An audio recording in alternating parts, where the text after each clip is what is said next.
बस्ती गांव एक बड़े गहरे जंगल के किनारे आबाद था।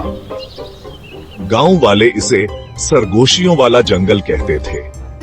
वो उसके बारे में दबी आवाज में बात करते थे। कहानियों में अजीब रोशनियों और खौफनाक आवाजों का जिक्र था। सूरज डूबने के बाद कोई भी अंदर जाने की हिम्मत नहीं करता था। ये सब डरावनी कहानियां हैं। मैं सिर्फ वही मानता हूं जो मैं देख सकता हूं। शहाबुद्दीन, एक नौजवान जो एडवेंचर का शौकीन था, उन कहानियों का मजाक उड़ाता था। उसके दोस्त निजामुद्दीन, शहनाज और शिंजे अक्सर इसके साथ होते थे। जब शहाबुद्दीन ने एक खतरनाक मंसूबा पेश किया तो वो खौफ और जोश के मिले जले जज्बात से सुनते रहे। मैं सरगोशियों वाले जंगल में एक रात गुजारना चाहता हूं। क्या तुम पागल हो गए हो शहाबुद्दीन? हम खो सकते हैं या उससे भी बदतर। ये कहानियां, ये सब झूठी नहीं हो सकते।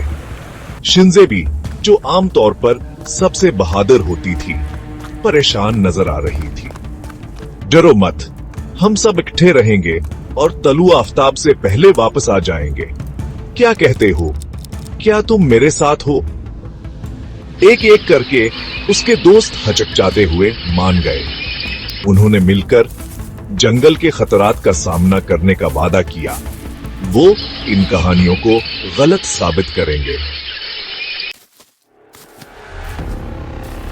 जैसे जैसे शाम ढलती गई, वह जंगल में दाखिल हो गए। हवा भारी हो गई। गेलीमटिया और सड़े हुए पत्थरों की खुशबू से भरी हुई।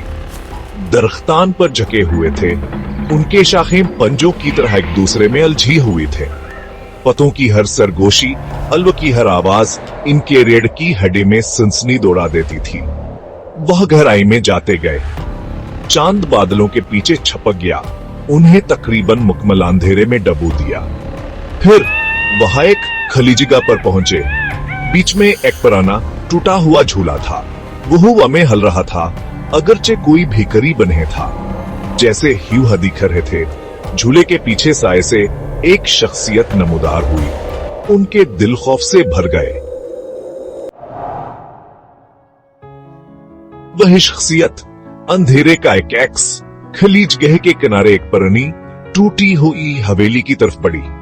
उसकी खिड़कियां अंधेरी थी, जैसे खाली आंखें। शहाबुद्दीन, जिसका मामूल का अतमाद हल गया था, भागने की शदीद ख्वाहिश महसूस कर रहा था। लेकिन तजिस खौफ से ज्यादा मजबूत था, उसे आगे बढ़ने पर मजबूर कर रहा था। सामने का दरवाजा खुल गया, जैसे उन्हें अंदर आने की आवाज़ दे रहा हो। अंदर हर कोने में मकड़ी के जाले टिक रहे थे और बोसीदा फर्नीचर पर धूल जमी हुई थी। उन्हें एक कोने में एक भारे लकड़ी का संदूक मिला। जैसे ही वो हस्त पहुंचे, एक आवाज सरदावर खोखली उनके इर्द गिर्द गूंजी। तुमने हमारी नींद क्यों खराब की? दोस्तों के खून जम गए। संदूक के अंदर उन्हें एक चमड़े का टुकड़ा मिला। अस्प्राई का सीजबान में एक तबाह लिखा हुआ था, जिसे वो समझ नहीं सकते थे। सिर्फ बहादुर और सच्चे दिल वाले है वापस जाने का रास्ते तलाश करेंगे। शहाबुद्दीन और उसके दोस्तों को असल में एहसास हुआ कहूं किसी कदीमा और शैतानी चीज से टकरा गए हैं। वह हवेली से भागन के लिए उनके दिल तेजी से धड़क रहे थे। वो तब तक नहीं रखे जब तक वो जंगल से बाहर नहीं निकल आए। हाँ पर रहे थे। शहाबुद्दीन इस तजर्बे से हमेशा के लिए बदल गया। ने सरगोशियों वाले जंगल में कभी वापस न आने का हद किया। जंगल के राज हमेशा के लिए अंधेरे और खौफ में डूबे रहे।